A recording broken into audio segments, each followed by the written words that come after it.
Hola, hoy nos metemos de lleno en Camino con propósito, un viaje al corazón de Dios. Tenemos aquí unos extractos que parecen una guía espiritual, pero muy pegada al día a día, casi un compañero de viaje, diría yo. La verdad, el planteamiento suena potente. Y es curioso cómo está escrito, ¿verdad? No es el típico libro, digamos, denso. Busca un tono de conversación muy cercana, íntima.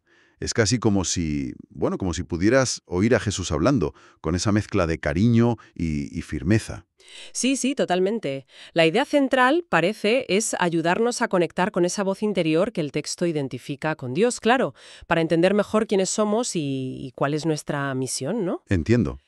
Y fíjate, un punto que a mí me llamó mucho la atención desde el principio es que rompe esa barrera, ¿sabes?, entre lo personal y lo profesional. Ajá. La propuesta es que la fe, que Cristo no se quede solo en casa o en la iglesia, que esté ahí, en la oficina, en las decisiones de negocio, en cómo tratas a la gente en el trabajo. O sea, llevarlo a todo. Exacto. De hecho, menciona una conexión con la Fundación Civic ODM que busca justo eso, transformar el liderazgo y la economía, pero desde la fe, con un propósito que vaya más allá del puro beneficio. Vale, entiendo. Entonces, nuestra exploración de hoy va a ser un poco desentrañar cómo este libro propone tejer esa fe profunda en la vida cotidiana y muy especialmente en el trabajo. Eso es. Vamos a ver las ideas clave, desde cómo empezar el día hasta esos principios para un liderazgo que llama consciente, como seguir los planos de una casa, ¿no? Empieza por los cimientos personales y acaba levantando una forma distinta de actuar en el mundo. Empezamos a mirar esos planos. Vamos a ello. Vale, pues lo primero que salta a la vista es la estructura diaria. Empieza con una idea que es casi un lema.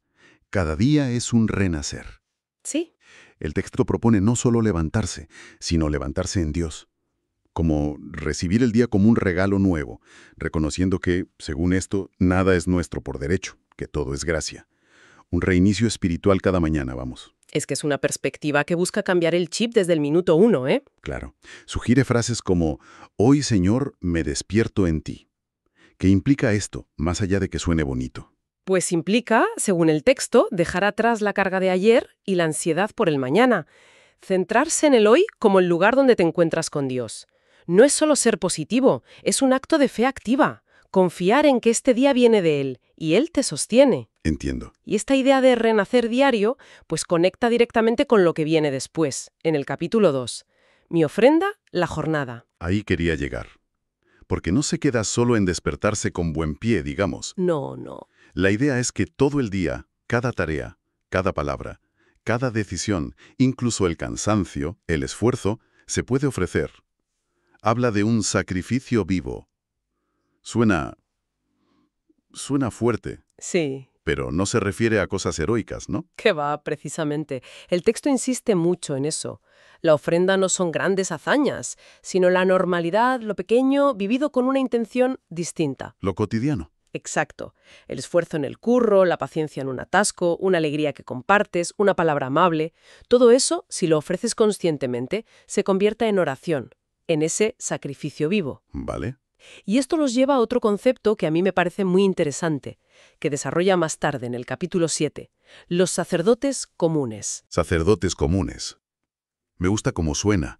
O sea que no hace falta llevar alzacuellos para ejercer un tipo de sacerdocio.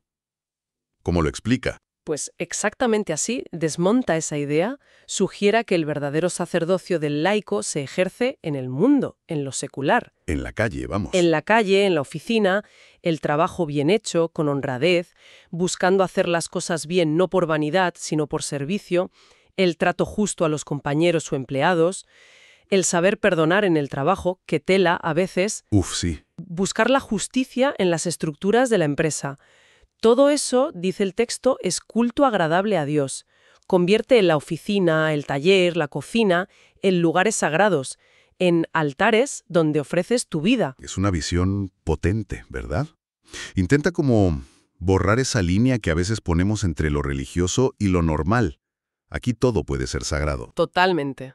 Busca sacralizar lo ordinario, que es un concepto con mucha tradición cristiana, pero aquí lo aplica de forma muy directa, al día a día y al trabajo. Ya no hay un tiempo para Dios y otro para el mundo. Eso es. La idea es que Dios esté en todo tiempo y lugar. Y para que esto sea posible, para que no se quede en buena intención, el libro introduce a otro elemento clave en el capítulo 3, el Espíritu Santo. Sí, lo menciona como un soplo divino. No como algo abstracto, no, sino como una fuerza activa que puede, cambiar las cosas por dentro. Exacto, que puede transformar el miedo en valentía, la duda en seguridad, la tristeza en una alegría más profunda. Hay una petición muy directa en el texto. Ven, Espíritu de Santidad, renueva mis pensamientos, transforma mi mirada, purifica mis intenciones. Parece una declaración de que solos no podemos. Es que es fundamental en la propuesta del libro. Esa transformación interior, que según la fe cristiana obra el Espíritu, es la base de todo lo demás. Claro, pide explícitamente ser liberado de la mentira, entendida como las falsas seguridades, los miedos, el egoísmo, y ser llenado de la verdad que identifica con Cristo. Pide un corazón expandido en el amor. Sin esta renovación interior, dice el texto, cualquier cambio externo, incluido el liderazgo, se quedaría cojo. Entiendo. Es como preparar bien el terreno antes de sembrar o construir. Y sobre ese terreno preparado, el libro levanta 3 pilares que son centrales en el cristianismo. Jesús como camino, verdad y vida. Vamos a verlos uno por uno. Primero, como camino, en el capítulo 4. ¿Qué significa eso en la práctica? Pues como camino presenta a Jesús no como una opción más, sino como la senda a seguir.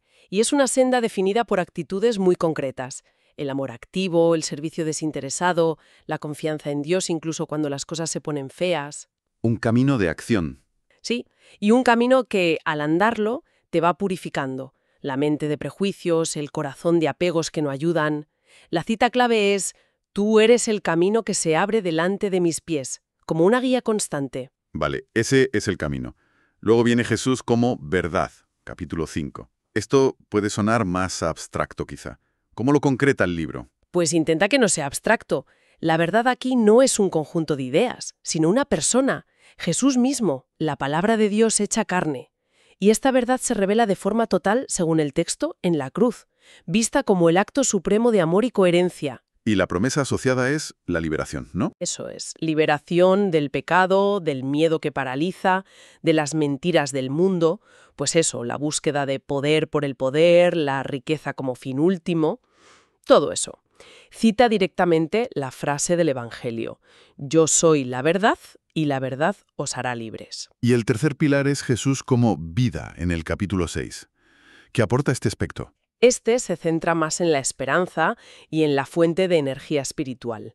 Jesús como vida es presentado como la fuente que de verdad sacia la sed profunda que tenemos todos, esa sed que, según el texto, ni el éxito, ni el placer, ni el poder pueden llenar del todo. La fuente de sentido, digamos. Exacto. Y es la promesa de una vida que no termina con la muerte física, confirmada en la resurrección. Menciona explícitamente la Eucaristía como el alimento que renueva esa promesa y da fuerzas para el camino. La frase que lo resume es, yo soy la vida que nunca se apaga. No son conceptos para elegir uno u otro, son un todo integrado, el fundamento de la vida cristiana que propone. Y lo interesante es que no se quedan en teología pura y dura. Son prácticos. Son guías muy prácticas. Seguir el camino implica un cómo actuar. Abrazar la verdad implica un de qué liberarse. Vivir en la vida implica un para qué y con qué fuerza vivir. Y es aquí donde el libro da el salto a la aplicación más concreta en el mundo profesional y del liderazgo. Aquí es donde la cosa se pone especialmente interesante, creo yo, porque conecta todo esto con algo tan terrenal como dirigir un equipo o una empresa. El capítulo 8 lo titula sin rodeos, Liderar es servir. Esto choca bastante con la idea habitual de liderazgo, ¿no? Choca frontalmente, vamos. La idea central es que el liderazgo cristiano, como lo entiende el texto, no tiene nada que ver con el dominio, el estatus o el poder como control sobre otros. Es radicalmente servicio humilde. Usa el ejemplo de Jesús lavando los pies, ¿verdad?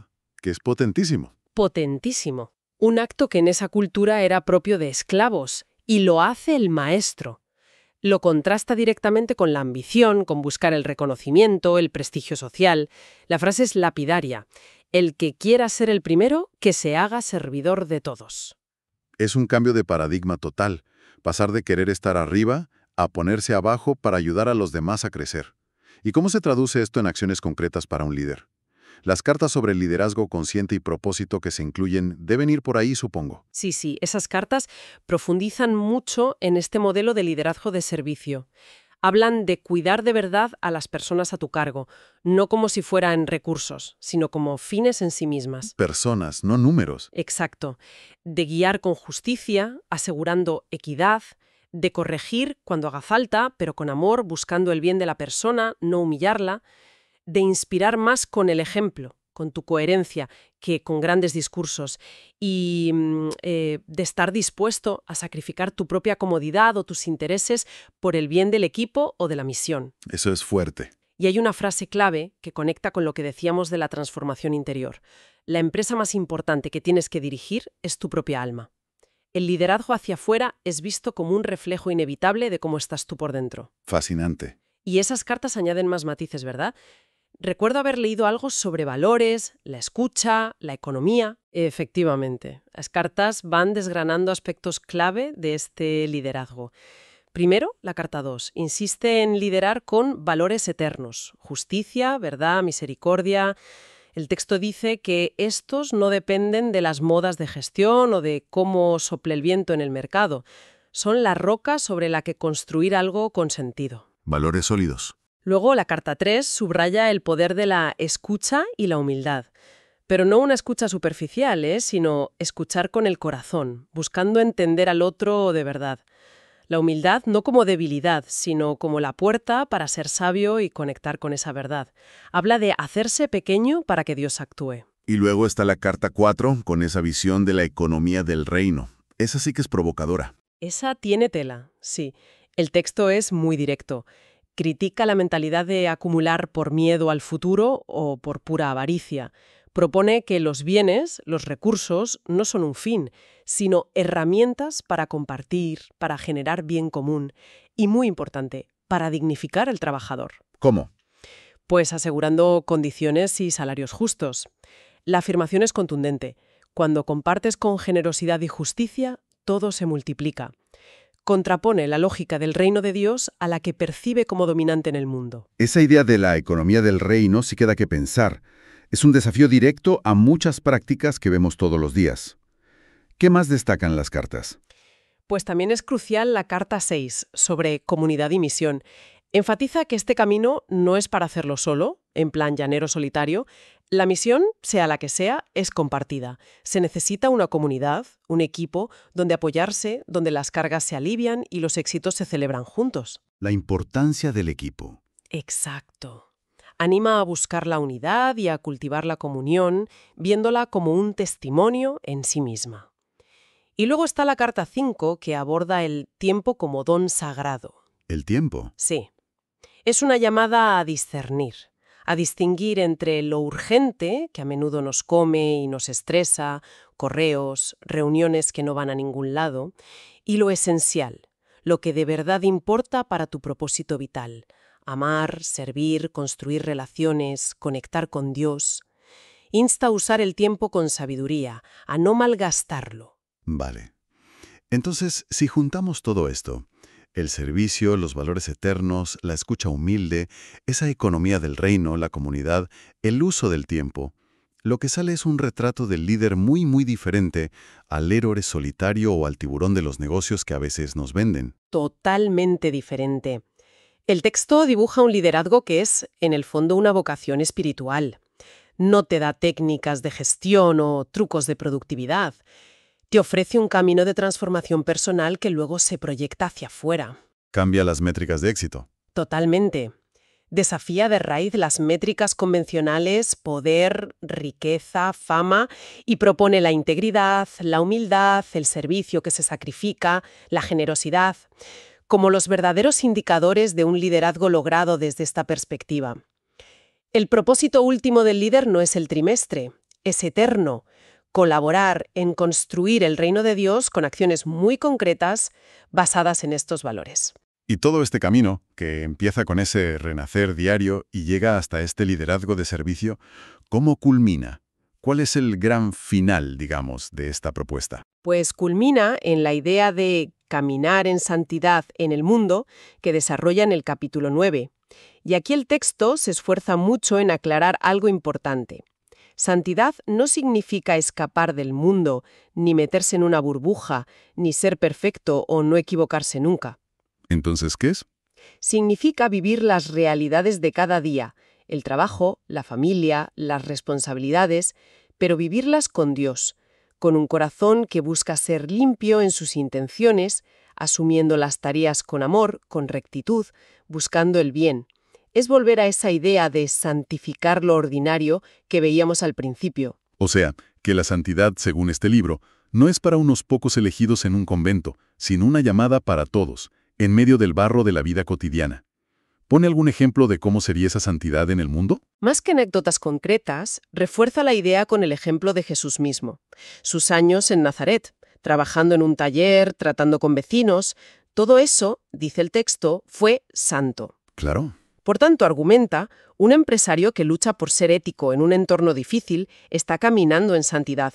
Un padre o una madre que educa a sus hijos con paciencia y amor está caminando en santidad.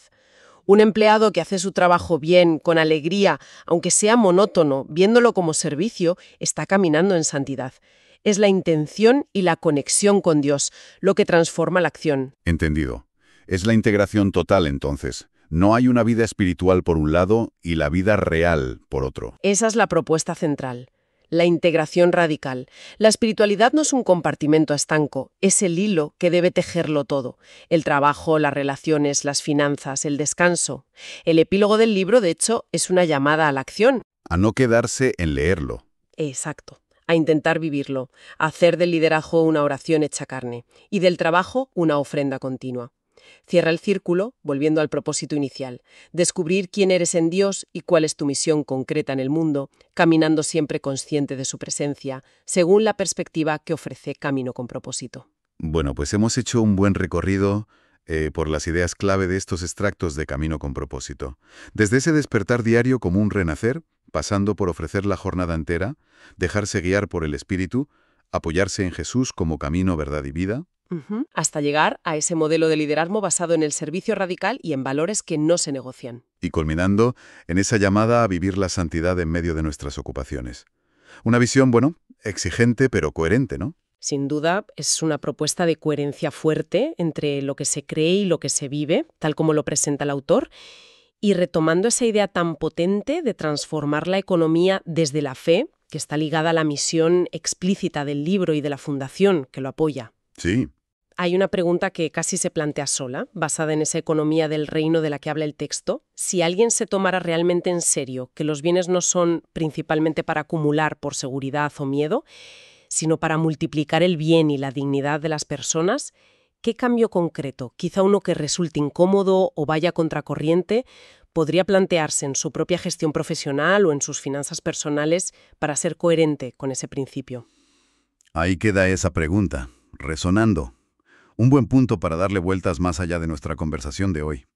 Esperamos que este análisis a fondo haya sido útil y haya aportado, pues eso, claridad de interés. Hasta la próxima.